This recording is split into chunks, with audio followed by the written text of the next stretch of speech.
नमस्कार प्रिय दर्शकों, हाजिर हूं मैं विकास कुमार।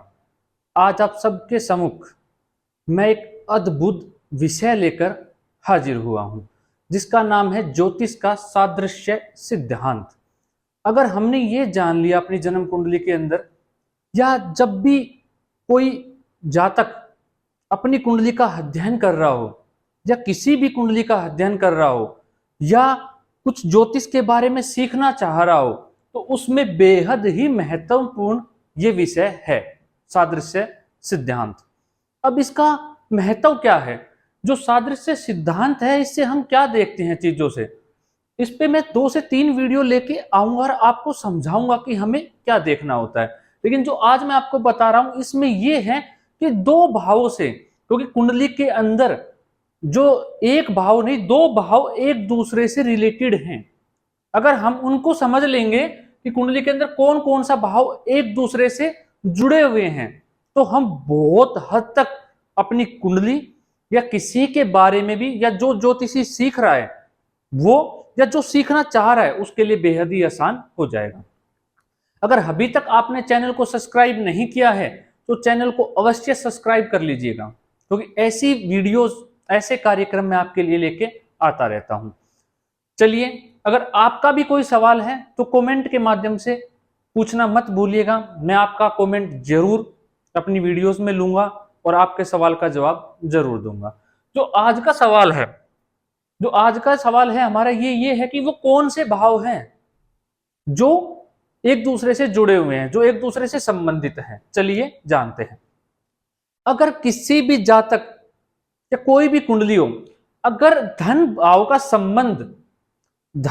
संबंध पंचम भाव से, ये दोनों आपस में रिलेटेड हैं। कौन कौन से? धन भाव और पंचम भाव। अगर आपस में या तो धन भाव का जो स्वामी है उसका संबंध पंचम भाव से हो जाए, या पंचम भाव के स्वामी का संबंध धन भाव से हो जाए, या ये दोनों युति बना के धन भाव में या पंचम भाव में बैठ जाए और इनके ऊपर कहीं से किसी शुभ ग्रह की दृष्टि पड़ जाए, तो ऐसा जो जातक होगा उच्च कोटि का वक्ता होगा।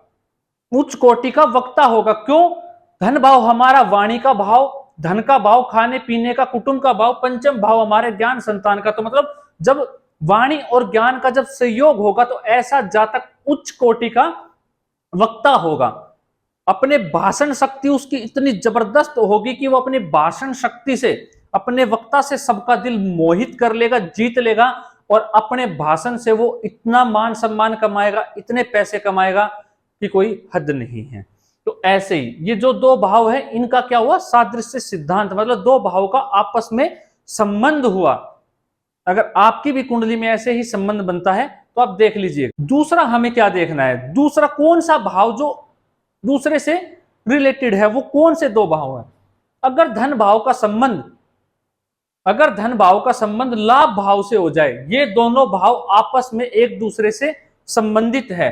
क्यों? क्योंकि ये भी धन का विचार करवाता है, लाभ भाव उससे भी धन का विचार किया जाता है। अगर ये दोनों भाव एक दूसरे में बैठ जाए, जैसे कि धन भाव का लाभ भाव में बैठ जाए, लाभ भाव धन भाव में जाके बैठ जाए, या ये दोनों युति में आ जाए, और युति में होने के बाद इन पे किसी शुभ ग्रह की दृष्टि पड़ जाए, तो ऐसा जातक कुबेर के समान धनी होता है, महाधनी होता है। पिछले कार्यक्रम में भी मैंने आपको समझाया था। ये मैं आगे और आपको थोड़ा सा डीप में बताऊंगा, गहराई से समझाऊंगा कि कब इनका प्रभाव कब उल्टा भी हो जाता है, वो मैं आपको वीडियो के लास्ट में समझाता हूं। देखिए, तो जो धन भाव का मालिक अगर वो लाभ भाव के साथ भी युति बना ले या युति संबंध में आ जाए, तो भी ऐसा जातक कुबेर के समान धनी होता है। अगला जो सूत्र कहता है वो ये कहता है, अगर लगन का स्वामी अष्टम भाव के साथ जो अष्टम भाव का स्वामी है, या तो वो दोनों एक दूसरे के भाव में जाके बैठ जाए या युति संबंध बना ले। आपने काफी बार मेरे मुख से सुना होगा मेरी वीडियोस के अंदर कि अगर अष्टम भाव का मालिक जिस भी भाव में जाके बैठेगा वहां हानि ही करेगा, उस भाव का हानि करेगा, उसके प्रभाव में कमी लेके आएगा। लेकिन अगर धन भाव, अगर लगन भाव का स्वामी और अष्टम भाव का स्वामी आपस में युति करके बैठ जाए और किसी शुभ ग्रह की दृष्टि से दृष्ट हो जाए, तो ऐसा जातक अपनी दीर्घ आयु का होता है, पूरी आयु का भोग करने वाला होता है। क्यों? क्योंकि लगन क्या है? लगन हम है स्वयं। कौन? अष्टम भाव मृत्यु का भाव। कौन भोगेगा? आयु का भोग कौन करेगा? स्वयं हम करेंगे। कौन करेगा? हमारा व्यक्तित्व लगन करेगा। तो अगर लगन और अष्टम का मालिक की युति हो जाए जन्म कुंडली के अंदर, या शनि आके बैठ जाए अष्टम भाव में, तो भी ऐसे जातक की जो आयु है वो दीर्घ आयु हो जाती है। इन दोनों भाव का आपस में संबंध बना। चलिए, जो अगला संबंध बनता है जो एक दूसरे से बनता है, अगर पराक्रम भाव का मालिक, अगर पराक्रम भाव का मालिक का संबंध दसम भाव से हो जाए, दसम भाव के मालिक के साथ, या तो वो दोनों एक दूसरे के भाव में जाके बैठ जाएं या दोनों की युति संबंध हो जाए और किसी शुभ ग्रह से दृष्ट हो जाए, तो ऐसा जातक अपने बाहुबल से, अपने पराक्रम के दम पे कर्म करके इतना धन अर्जित करता है कि हर जगह अपना मान सम्मान कमा लेता है। अपने कर्म के बदौलत वो जिंदगी में पूजे जाते हैं, उनका नाम होता है, परिवार का नाम करता है ऐसा जातक, और हर क्षेत्र में सफल देखा जाता है। अगर तीसरे घर का, 10वें घर का संबंध, युति संबंध हो जाए और वो किसी शुभ ग्रह से दृष्ट हो जाए, लगन कोई भी हो सकता है, जितने भी मैं आपको ज्योतिष सिद्धांत बता रहा हूं, कोई भी लगन हो सकता है।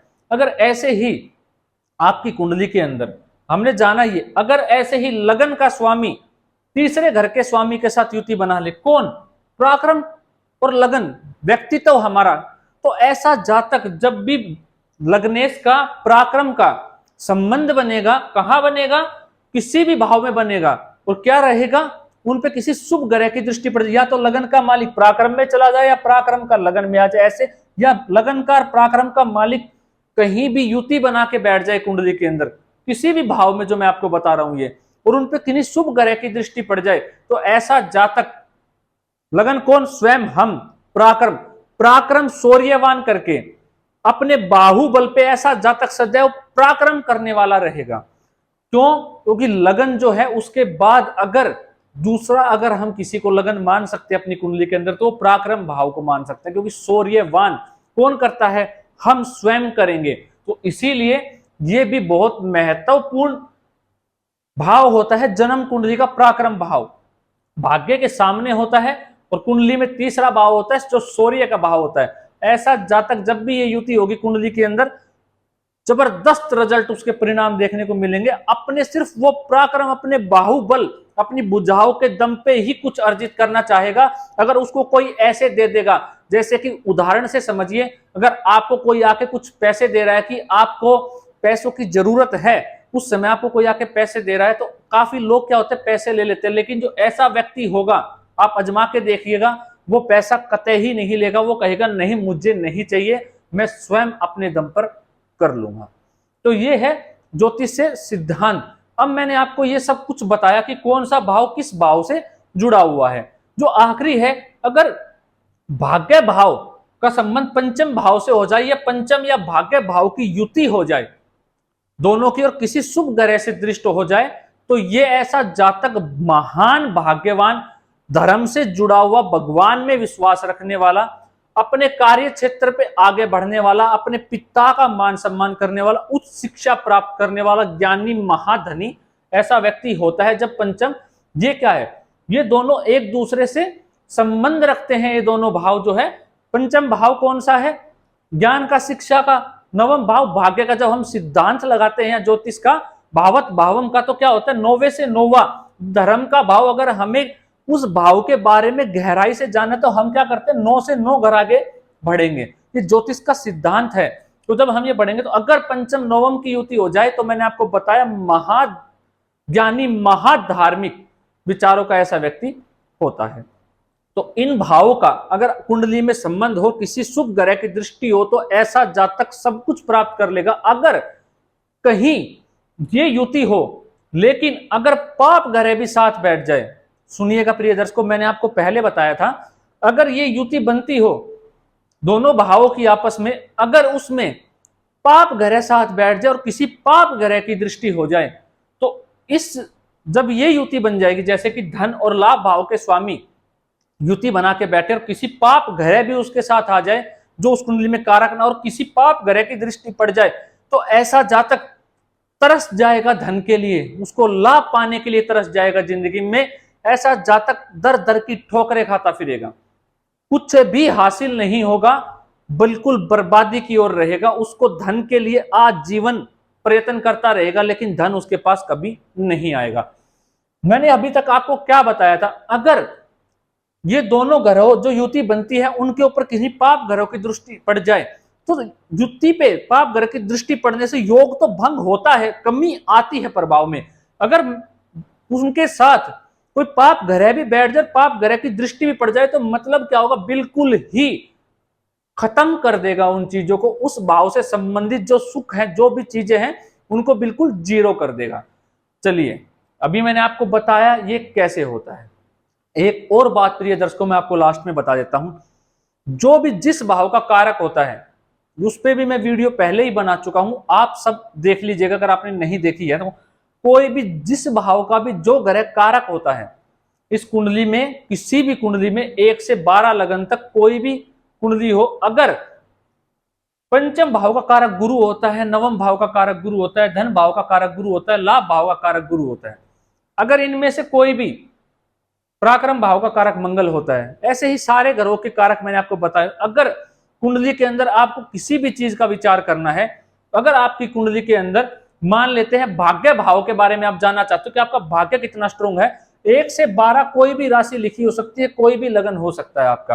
अगर यहां पर जो ग्रह बैठा है, मान लेते हैं यहाँ पे देवगुरु की राशि कोई भी लगन हो, मान लीजिए आपकी कुंडली में यहाँ पे शुक्र की राशि तुला बनी हुई है, अगर शुक्र यहाँ पे खुद बैठे और उसके साथ गुरु आके बैठ जाए तो क्या होगा, मैंने आपको बताया भाव कारक जिस चीज का होता है, अगर वो उसी भाव में जाके बैठ जाए और उसका जो स्वामी है उसके साथ युति बना ले, तो ऐसा जातक महाभाग्यवान हो जाएगा, उसको उस भाव से संबंधित सब कुछ प्राप्त हो जाएगा। लेकिन शर्त क्या है, आपको देखना क्या है उस समय प्रिय दर्शकों, हमें यह देखना है कि ये सारी चीजें तो हो गई, लेकिन क्या इनके ऊपर किन्हीं पाप ग्रहों की दृष्टि है या नहीं है। मान लेते हैं कुंडली के अंदर कुंभ लगन की हमारी कुंडली है, तो कुंभ लगन की कुंडली हमारी हुई, तो क्या हुआ यहाँ पे 10, 11, 12, 1, 2, 3, 4, 5, 6 यहाँ पे बुध की राशि बन गई। अगर यहाँ स्वयं बुध विराजमान हो, बुध ग्रह स्वयं बैठे हों और उनके साथ देवगुरु की संबंध बन जाए, देवगुरु बृहस्पति के साथ, तो क्या होगा, ऐसा जातक महाभाग्यवान हो जाएगा अपने आप में। चलिए कोई और उदाहरण ले लेते हैं, मान लेते हैं यही कुंडली है, अगर यहां पर कर्क लगन, कर्क वो राशि बनी हुई है, चंद्रमा बैठ जाए, तो महाधनीवान है ऐसा जातक, महाभाग्यशाली है, महासुखी रहेगा अपने जीवन के अंदर। लेकिन मैंने आपको चंद्रमा के बारे में बता रखा है, चंद्रमा कब पाप ग्रह बन जाता है, कब जो है वो शुभ ग्रह रहता है। तो अगर शुक्ल पक्ष का चंद्रमा है और अच्छी मजबूत स्थिति में है तो सब कुछ दिला देगा। कोई भी कुंडली मान लीजिए, वृषभ लगन की कुंडली मान लीजिए, अगर यहाँ पे वृषभ लगन है, यहाँ पे वृषभ लगन है, 2 हो गया, 3, 4, यहाँ पे 5 आ गया। अगर सूर्य, यहाँ पे कारक कौन होता है चौथे घर में, चंद्रमा कारक होते हैं। अगर सूर्य और चंद्रमा की होती अमावस्या योग निश्चित बन गया, उसका अलग प्रभाव है, लेकिन जो मैं आपको समझा रहा हूं, तो चौथे चीज का आपको प्रभाव देखने को जरूर मिलेगा जिंदगी के अंदर। बस शर्त क्या है, किसी पाप ग्रह की दृष्टि ना हो कुंडली उस भाव के ऊपर, तो आपको उससे संबंधित सारी चीजों का लाभ मिलेगा। प्रिय दर्शकों, मैं आशा करता हूं आज का ये विषय आपको जरूर समझ में आया होगा। मैं इनको बारीकी से समझाने के लिए और गहराई से कि भाषण शक्ति कैसे देखे, उस पर डिटेल से समझाने के लिए उनकी जो प्रभाव होते हैं मैं आपको समझाऊंगा। धीरे धीरे पे उन पे मैं कार्यक्रम लेके आता रहूंगा। अगर आपको हमारा ये कार्यक्रम पसंद आया है तो चैनल को सब्सक्राइब करना मत भूलिए, वीडियो को लाइक करना और वीडियो को शेयर करना बिल्कुल भी मत भूलिएगा। आज के लिए इतना ही, मुझे इजाजत दीजिए। नमस्कार।